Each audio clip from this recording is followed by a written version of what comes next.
You were told to be good, not just in action, but in essence, to be soft-spoken, to be understanding, to give people the benefit of the doubt.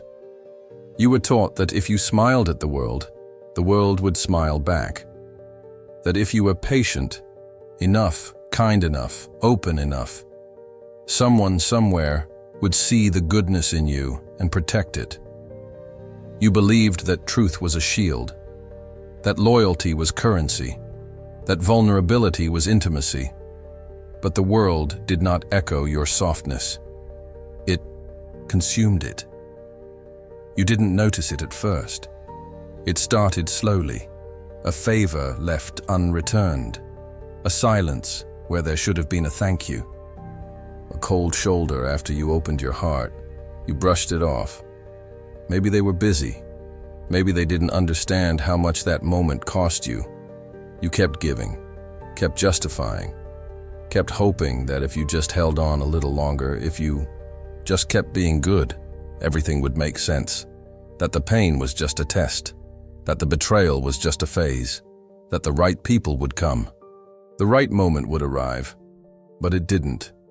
And what came instead was a silence that stretched for days, then years. A heaviness that sat on your chest long after everyone else had moved on. You kept asking yourself the same question: what did I do wrong? But deep down, you knew the answer. You did what they told you. You gave too much, trusted too quickly, stayed too long. You believed that love was earned through sacrifice, that forgiveness would cleanse you, that being loyal, even when it hurt, made you righteous. But no one told you the truth. That in a world built on masks, those who show their face first are the easiest to wound. And now you're here, sitting in silence, looking back on the trail of pieces you left behind, wondering which one of them was the final straw. Which act of kindness was interpreted as weakness? Which truth you shared became someone else's weapon?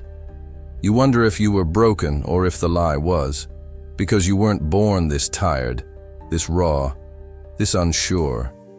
You were shaped into it by a story that sold you safety and handed you vulnerability instead. This is not just heartbreak. It's betrayal at the level of identity. You thought you were playing the game right, only to realize you were never in the game. You were the pawn they passed around, the backup, the convenience. You gave your loyalty to people who saw you as replaceable, and your silence, that was never respected. It was mistaken for permission. This is where the unraveling begins. Not because you want revenge, not because you're angry, but because you finally understand that the world does not reward goodness, it rewards power, presence, position, and the lie that almost killed you was the belief that you could be safe without strategy, that you could survive without understanding the rules. You see it now, clearer than ever. They didn't break you. The myth did. And now, for the first time, you're ready to let it die. You've been smiling for too long. Not because you're happy. Not because you're proud. But because you were told that keeping the peace was the noblest thing you could do. That being agreeable made you easier to love. That soft words were a sign of strength. So you smiled when you were dismissed. Smiled when your boundaries were stepped on.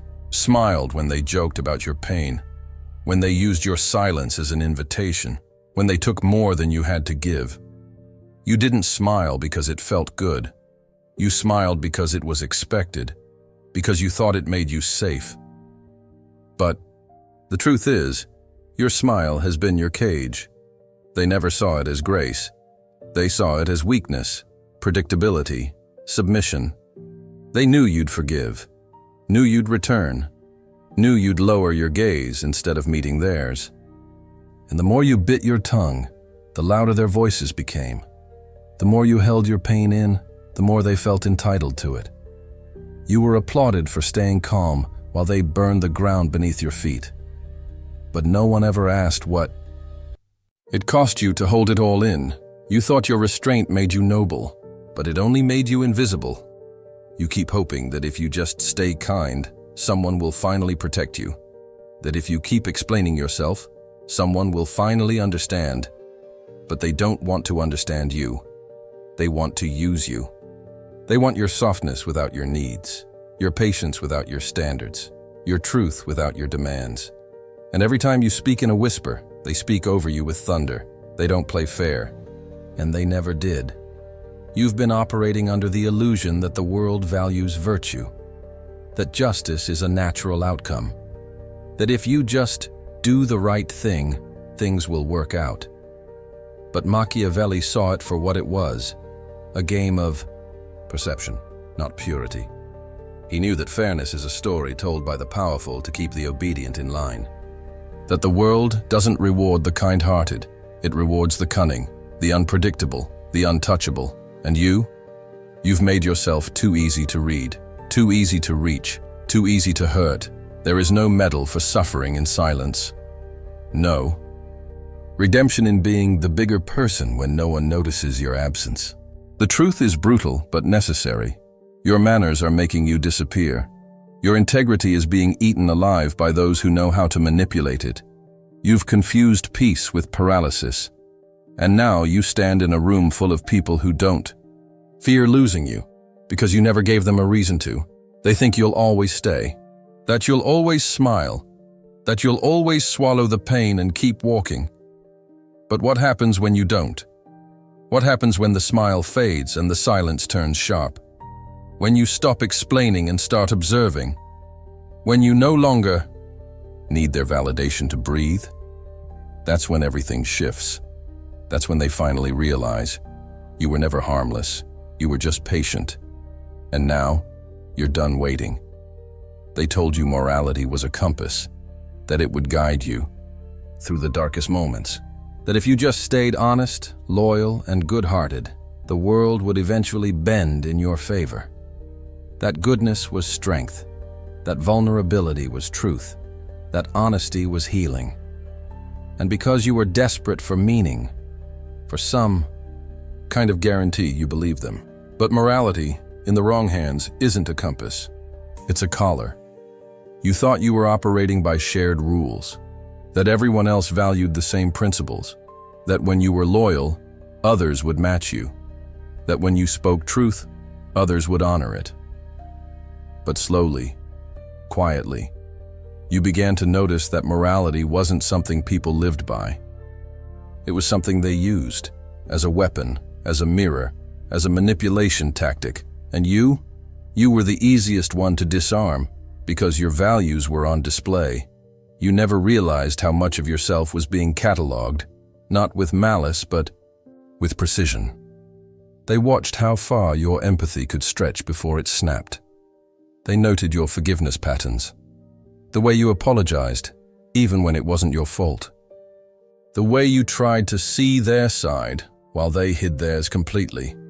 They let you talk, cry, confess, because every word you gave them became a blueprint on how to control you later. You believed that showing your scars would protect you, but it only told them where to cut. And yet you kept holding on to this idea that if you just proved you were good enough, patient enough, loving enough, they'd finally stop hurting you. You didn't realize that people don't always attack you out of hatred.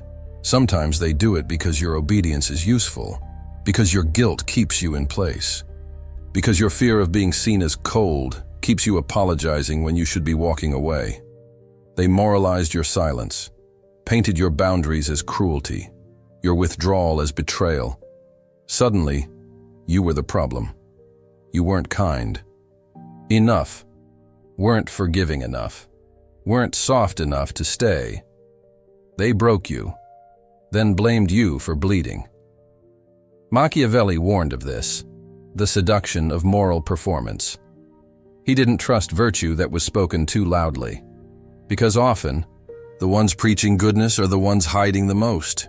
Morality, he said, must serve power, not the other way around. But you were told that morality was power, that the truth would set you free. But what they didn't tell you is this: the truth only sets you free if you survive long enough to use it. You've let others define what good means for too long, and they've twisted it into something that keeps you compliant, tame, and predictable. You don't need to abandon your morality. You need to reclaim it. You don't need to stop being good. You need to stop letting others weaponize your goodness against you. Because if morality turns you into a victim, it's no longer a compass, it's a leash. And if you don't take it off, they'll keep walking you into your own ruin, while calling it love. You've spent your life trying to prove you're one of the good ones, that you're safe, that you're trustworthy, that you don't play games, don't hold grudges, don't retaliate. You wear your heart like an open window and hope no one climbs in and wrecks the place.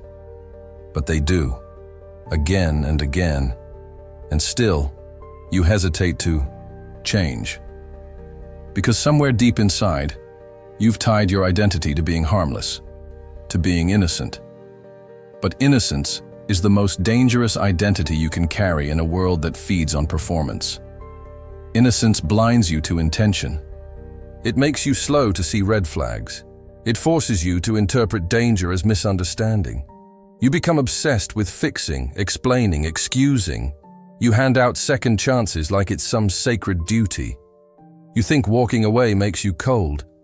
So you stay, too long, too quiet, too wounded. And they watch. They learn. They realize you won't fight back. That you'll keep bleeding and calling it grace. Innocence makes you predictable. It traps you in the illusion that if you're just good enough, the world will eventually mirror that goodness, that your truth will soften them, that your loyalty will inspire theirs. But you've confused your refusal to see evil with purity. And evil loves that. It loves when you assume the best, when you give it space, when you tell yourself that hurting people hurt people, and so it's your job to heal them. You were not put here to absorb the wounds of others, but they taught you to be the sponge, the emotional bandage, the quiet listener who takes the blame just to keep the peace.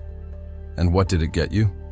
Burnout, self-doubt, an entire identity built on shrinking yourself for the comfort of others. You forgot that survival sometimes requires a shield, that kindness without caution is an invitation for harm. You didn't choose to be this way. You were shaped, conditioned, rewarded for being agreeable, punished when you pushed back. And so, you learned to suppress the fire, to fold it neatly into a smile, to confuse emotional endurance with moral superiority. But endurance without limits isn't strength. It's erasure. And now you're wondering when it will finally be your turn to feel safe, when someone will protect you the way you protect everyone else. But no one can rescue you from a role you keep playing. As long as you carry the label of the innocent one, the selfless one, the loyal one, you'll keep attracting those who feed off that script. You don't need to stop being kind. You need to stop being blind, because in a world of predators, the innocent are not cherished. They're studied, they're softened, they're swallowed. And the longer you insist on being the one who never fights back, the more you'll become a warning in someone else's story. You were not born to be untouched by darkness. You were born to understand it, and still choose who you give your light to.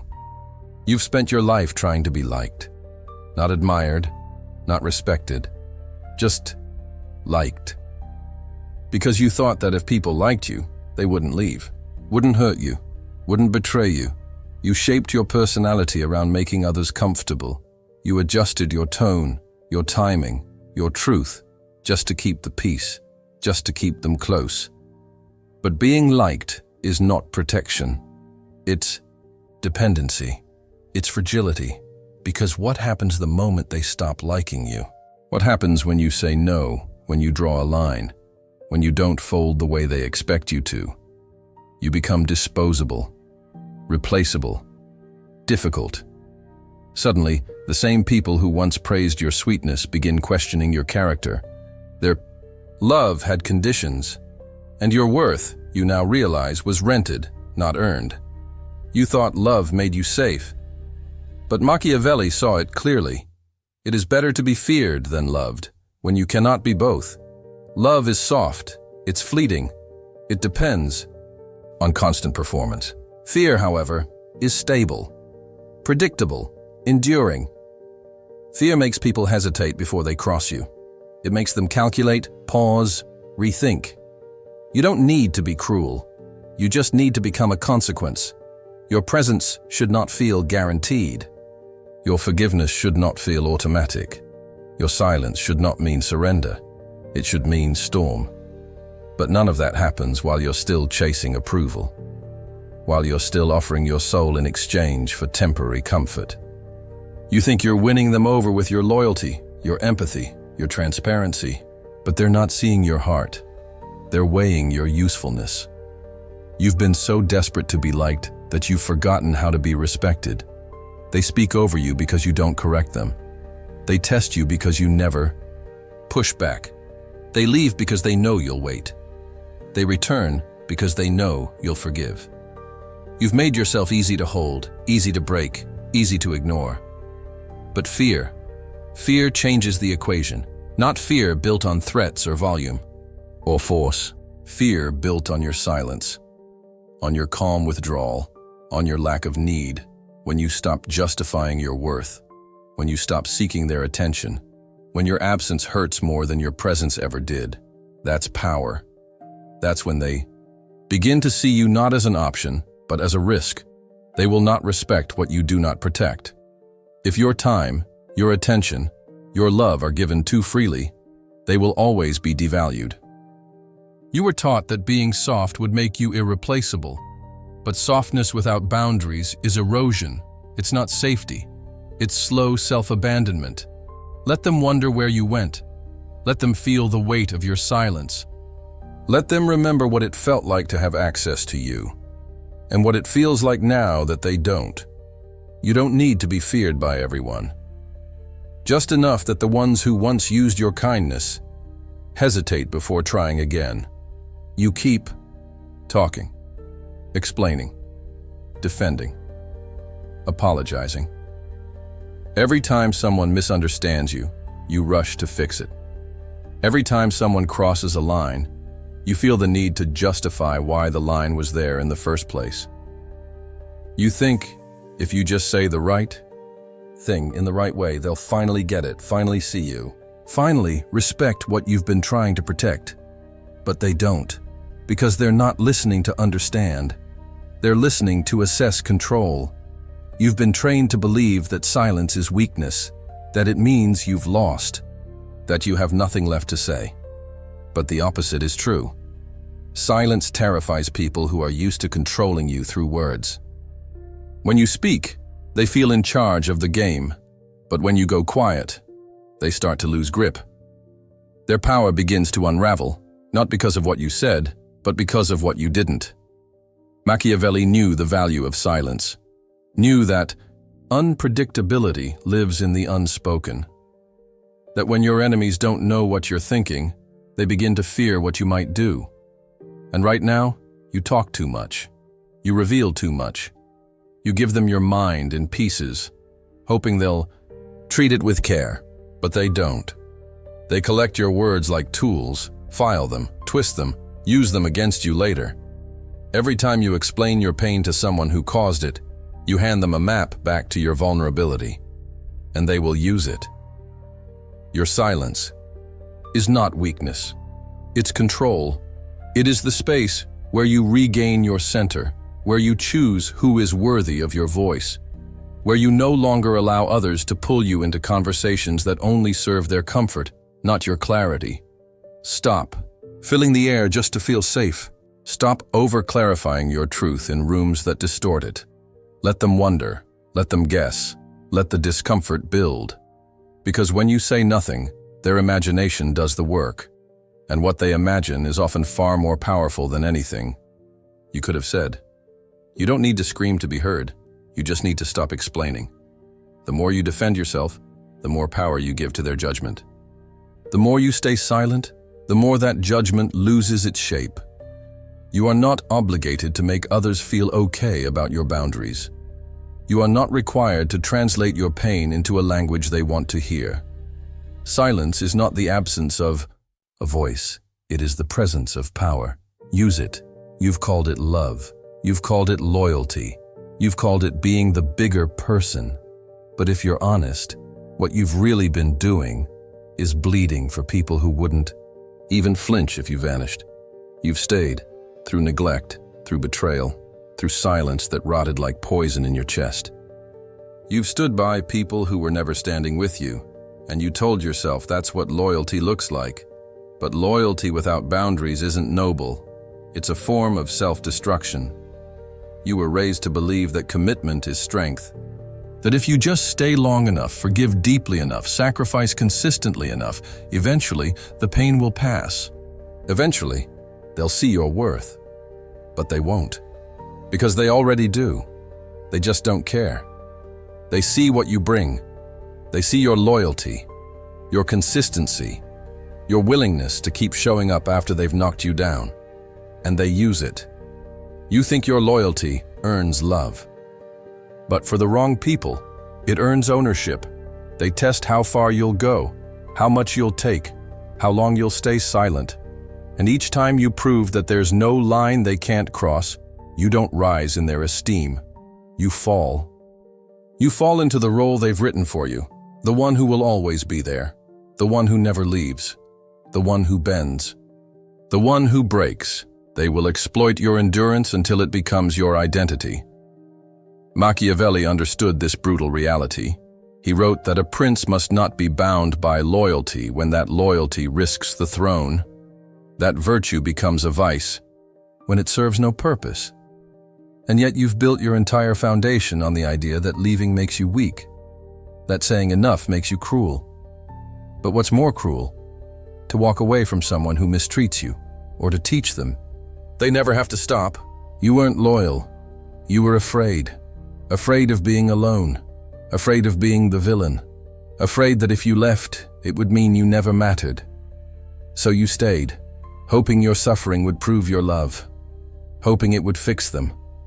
Hoping it would eventually feel worth it, but pain doesn't prove love, and your silence won't make them kinder.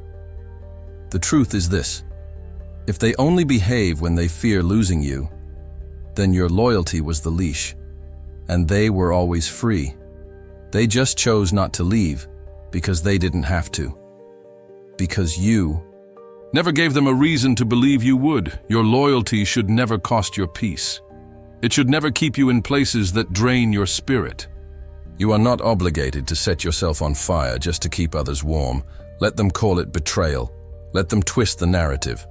That's what people do when they lose access to something they thought they'd never lose. Because loyalty, when given blindly, doesn't make you strong. It makes you easy to destroy. You think they left because of something you said, or didn't say. That maybe if you had explained it better, softened your tone, waited a little longer, they would have understood. You rewind the moment over and over, trying to find the glitch, the moment it turned, the second they shifted. But the truth is, they didn't leave because of what you did. They left because they knew what you'd do next. You'd forgive. You'd apologize. You'd wait. They count on your predictability. They know your rhythms. Your kindness is timed. Your responses are rehearsed. Your anger, when it rarely appears, is quiet and self-contained. You are safe, which means you are easy. Easy to read, easy to manage, easy to keep around, not because they value you, but because they understand you. Predictability is a comfort to the wrong people, and a weapon in the hands of those who know how to use it. Every time you show your patterns, they build a strategy. They know you'll text first, know you'll explain yourself, know you'll stay after being disrespected. They've studied you better than you've studied yourself. And while you think you're being consistent, loyal, reliable, they see it as an advantage. You are their safety net, their guaranteed rebound, their emotional punching bag. Machiavelli warned of this. He knew that predictability invites manipulation. That power lies in being unreadable, not cruel, not erratic, just untouchable, calculated, controlled. When they can't predict your next move, they start playing defense. When you don't react the way they expect, they lose grip on the game they thought they controlled. But you've never been unpredictable. You've been programmed to soothe discomfort, to chase resolution, to keep things from falling apart even when they're already broken. You've been trained to avoid silence, to fear distance, to fill every pause with apology. And so, they never had to earn your presence. They never had to question your return. They just had to wait, because eventually you always came back. But what happens when you don't? What happens when you change the script, when you don't respond? Don't reach out. Don't try to fix what they casually shattered. What happens when they realize that the old version of you, the one who needed closure, who feared rejection, who clung to patterns, is gone? They panic. They grasp. They accuse. Because they don't miss you. They miss the control. Unpredictability isn't recklessness. It's strategy. It's refusing to be who they remember. It's becoming so self-contained that no one knows whether your silence is peace or preparation. You don't owe anyone a pattern. You don't have to be the person they expect. Be calm when they expect rage. Be distant when they expect need. Be sovereign when they expect surrender. Because when you become unreadable, you become unforgettable. And that's when they realize the game they were playing. You were never really in it, but now you are. And you're the one rewriting the rules. They told you to be good, to follow the rules, to be patient, polite, forgiving. They made you believe that strength was something silent and submissive, that if you just endured enough, eventually you'd be rewarded. That goodness was a seed, and life would eventually return the harvest. But what they didn't tell you is this: the world doesn't work like that. The world isn't designed to protect the good. It's designed to test them until they break or evolve. You weren't meant to be liked. You weren't meant to be understood. You weren't meant to bend for everyone who demands a softer version of you. You were meant to be strong. Not loud, not aggressive, but undeniably strong. You were meant to stand still while the storm hits and refuse to move an inch. You were meant to walk into rooms without explaining your presence, to say no without apology, to withdraw without offering an explanation. But you were taught to confuse strength with cruelty. And so you became the opposite of what you were born to be: pliable, predictable, pleasing. You still think that if you don't respond to pain with compassion, it makes you heartless. That if you don't forgive someone, it makes you bitter. But that's not morality. That's programming. That's fear wrapped in virtue. That's how you've been conditioned to survive, by being safe, agreeable, and small. And now you're exhausted. Not because you've done too much, but because you've done it all while pretending it didn't hurt. You were not born to carry other people's weight. You were not born to soften your truth just to keep others comfortable. And yet, you've done it for so long that you can't remember who you were before it. There is a version of you waiting beneath the rubble of all that goodness. A version that doesn't flinch when people disapprove. A version that doesn't explain itself to those who haven't earned access. A version that knows how to be kind without being used, loyal without being leashed, present without being predictable. This version doesn't chase approval. It commands respect. It doesn't fear rejection because it no longer seeks belonging. In places that require self-erasure, it doesn't carry other people's projections like inherited shame. It sees manipulation for what it is. It sees silence not as absence, but as power. It sees departure not as failure, but as freedom. Machiavelli didn't advocate cruelty. He advocated clarity. He understood that to lead, to survive, to rise, you cannot be at the mercy of those who mistake your heart for a handle. You must understand power. You must wield it quietly, strategically, without apology. So no, you don't need to play their game, but you must know how the game works. You don't need to become dirty, but you need to stop being blind, because strength isn't found in how much you can endure. It's found in how sharply you recognize when something is beneath you and walk away with your crown still intact. You've cried for closure, waited for apologies, sat in rooms with your silence folded neatly into forgiveness, hoping they'd finally understand. But they didn't. Not because they couldn't, but because they never had to. You stayed.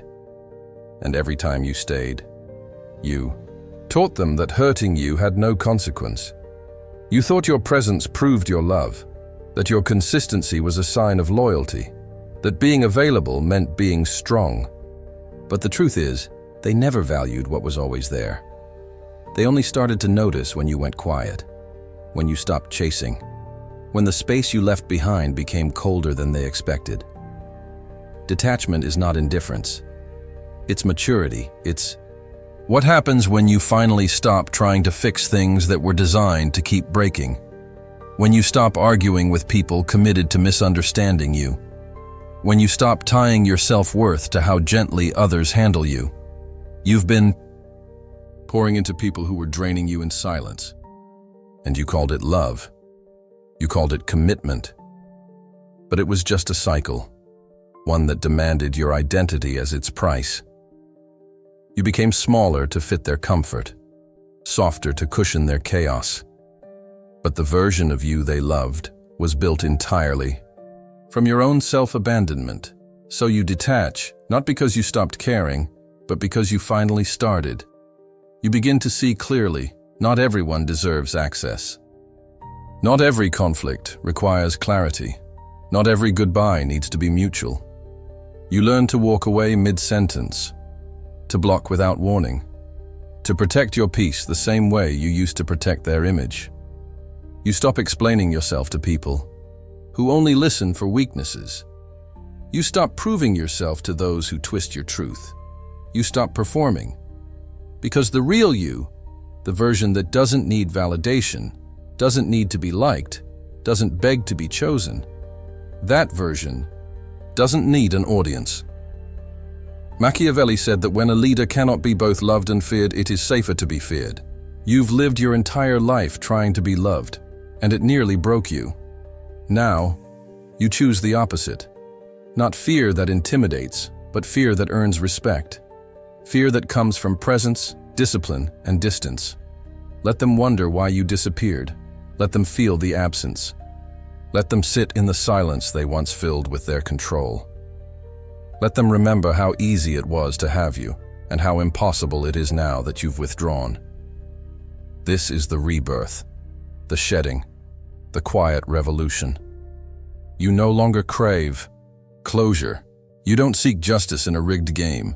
You simply stop playing. And that alone is the punishment, because detachment doesn't mean you're empty. It means you're finally full. And now, there's nothing left for them to take. They always assumed you'd stay. That no matter how many times they pushed, crossed, ignored, you'd be there. Because you always were. You taught them that your love was unconditional. That your patience had no edge.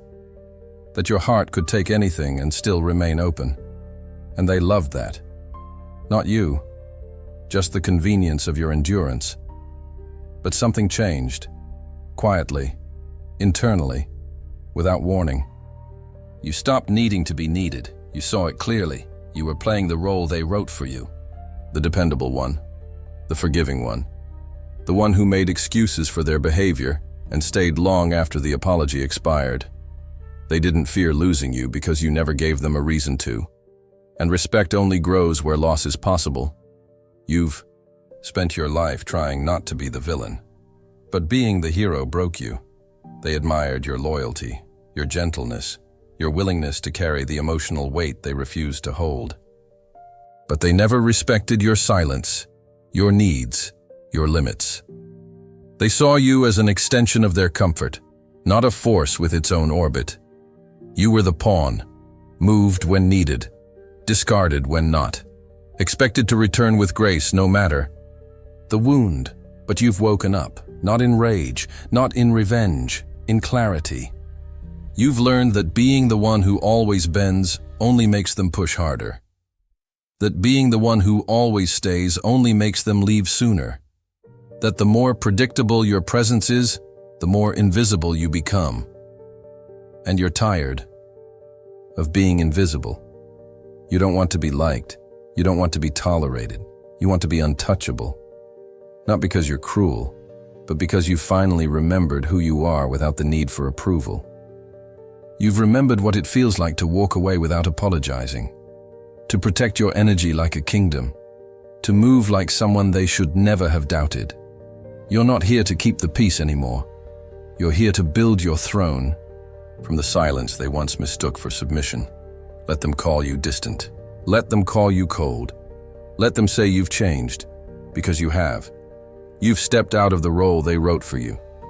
You've stopped performing for people who only clap when you're hurting yourself for their comfort.